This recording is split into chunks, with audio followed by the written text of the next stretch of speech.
Mateus, capítulo 26. Quando Jesus acabou de ensinar essas coisas, disse aos discípulos: Vocês sabem que daqui a 2 dias vai ser comemorada a festa da Páscoa, e o Filho do Homem será entregue para ser crucificado. Os chefes dos sacerdotes e os líderes judeus se reuniram no palácio de Caifás, o grande sacerdote, e fizeram um plano para prender Jesus em segredo e matá-lo. Eles diziam: Não vamos fazer isso durante a festa, para não haver uma revolta no meio do povo. Jesus estava no povoado de Betânia, sentado à mesa na casa de Simão, o leproso. Então uma mulher chegou perto de Jesus com um frasco feito de alabastro, cheio de um perfume muito caro, e derramou o perfume na cabeça dele. Ao verem aquilo, os discípulos ficaram zangados e disseram: Que desperdício!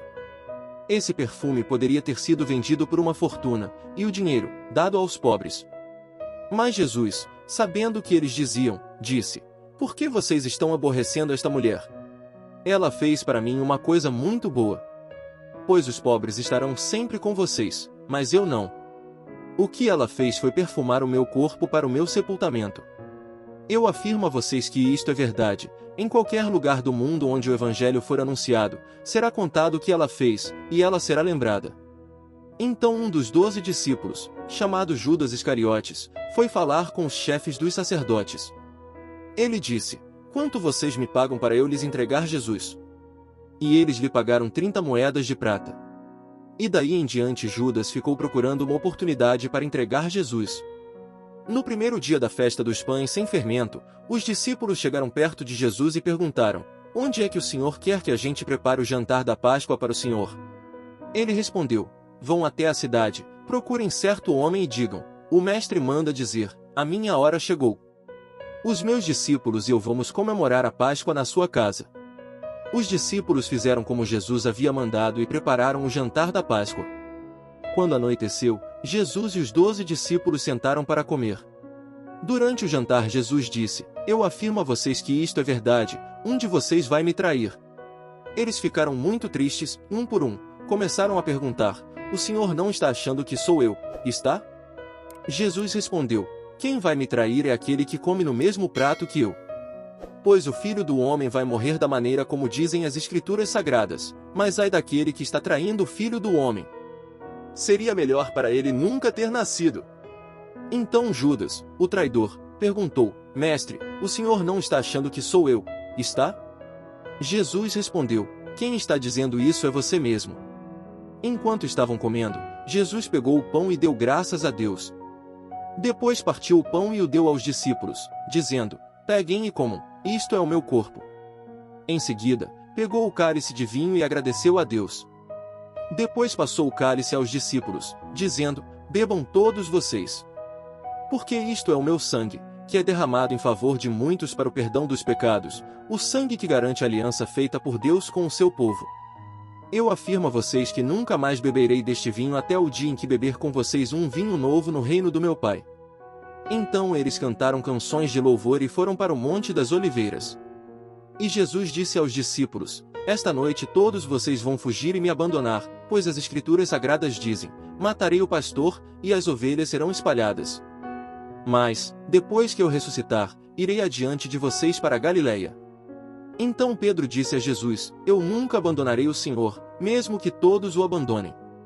Mas Jesus lhe disse: Eu afirmo a você que isto é verdade, nesta mesma noite, antes que o galo cante, você dirá 3 vezes que não me conhece. Pedro respondeu: Eu nunca vou dizer que não o conheço, mesmo que eu tenha de morrer com o Senhor. E todos os outros discípulos disseram a mesma coisa. Jesus foi com os discípulos para um lugar chamado Getsêmani e lhes disse: Sentem-se aqui, enquanto eu vou ali orar. Então Jesus foi, levando consigo Pedro e os 2 filhos de Zebedeu. Aí ele começou a sentir uma grande tristeza e aflição. E disse a eles: A tristeza que estou sentindo é tão grande, que é capaz de me matar. Fiquem aqui vigiando comigo. Ele foi um pouco mais adiante, ajoelhou-se, encostou o rosto no chão e orou: Meu Pai, se é possível, afasta de mim este cálice de sofrimento. Porém que não seja feito o que eu quero, mas o que tu queres. Depois voltou e encontrou os 3 discípulos dormindo. Então disse a Pedro: Será que vocês não podem vigiar comigo nem 1 hora? Vigiem e orem para que não sejam tentados. É fácil querer resistir à tentação, o difícil mesmo é conseguir. Pela segunda vez Jesus foi e orou, dizendo: Meu Pai, se este cálice de sofrimento não pode ser afastado de mim sem que eu o beba, então que seja feita a tua vontade. Ele voltou de novo e encontrou os discípulos dormindo. Eles estavam com sono e não conseguiam ficar com os olhos abertos. Jesus tornou a sair de perto deles e orou pela terceira vez, dizendo as mesmas palavras. Então voltou até onde os discípulos estavam e perguntou: Vocês ainda estão dormindo e descansando? Olhem! Chegou a hora, e o Filho do Homem está sendo entregue nas mãos dos maus. Levantem-se, e vamos embora.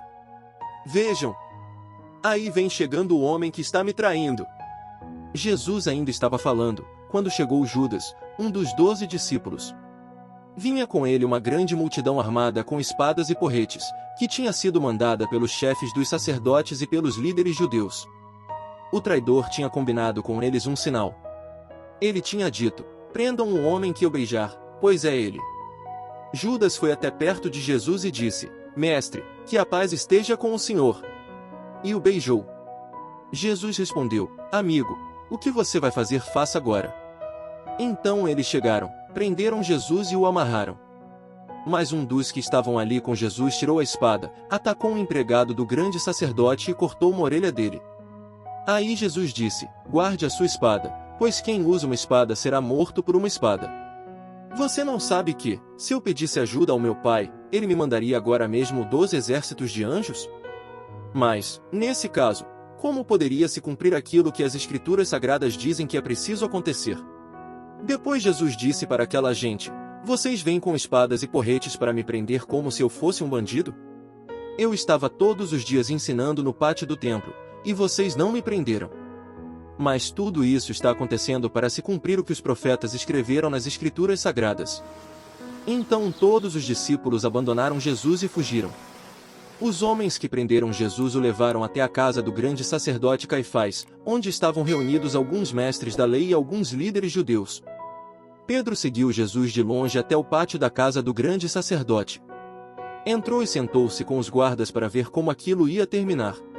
Os chefes dos sacerdotes e todo o conselho superior estavam procurando alguma acusação falsa contra Jesus a fim de o condenar à morte.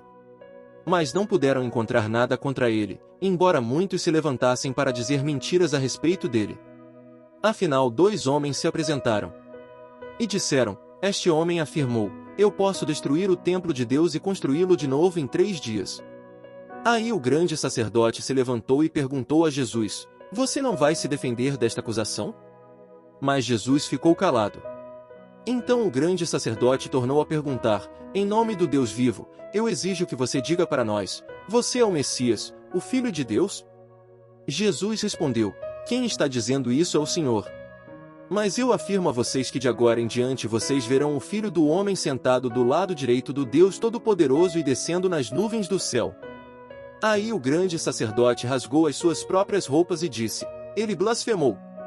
Não precisamos mais de testemunhas. Vocês ouviram agora mesmo esta blasfêmia contra Deus. Então, o que resolvem? Eles responderam: Ele é culpado e deve morrer. Em seguida cuspiram no rosto de Jesus e deram bofetadas nele. E os que batiam nele diziam: Ei, Messias, adivinhe para nós quem foi que bateu em você. Pedro estava sentado lá fora no pátio, quando uma das empregadas chegou perto dele e disse: Você também estava com Jesus da Galileia. Mas ele negou diante de todos, dizendo: Eu não sei do que é que você está falando. Depois foi para a entrada do pátio. Outro empregado viu e disse às pessoas que estavam ali: Ele estava com Jesus de Nazaré. Pedro negou outra vez, respondendo: Juro que não conheço esse homem. Pouco depois, os que estavam ali chegaram perto de Pedro e disseram: O seu modo de falar mostra que, de fato, você também é um deles. Então Pedro disse: Juro que não conheço esse homem. Que Deus me castigue se não estou dizendo a verdade. Naquele instante o galo cantou. E Pedro lembrou que Jesus lhe tinha dito: Antes que o galo cante, você dirá 3 vezes que não me conhece. Então Pedro saiu dali e chorou amargamente.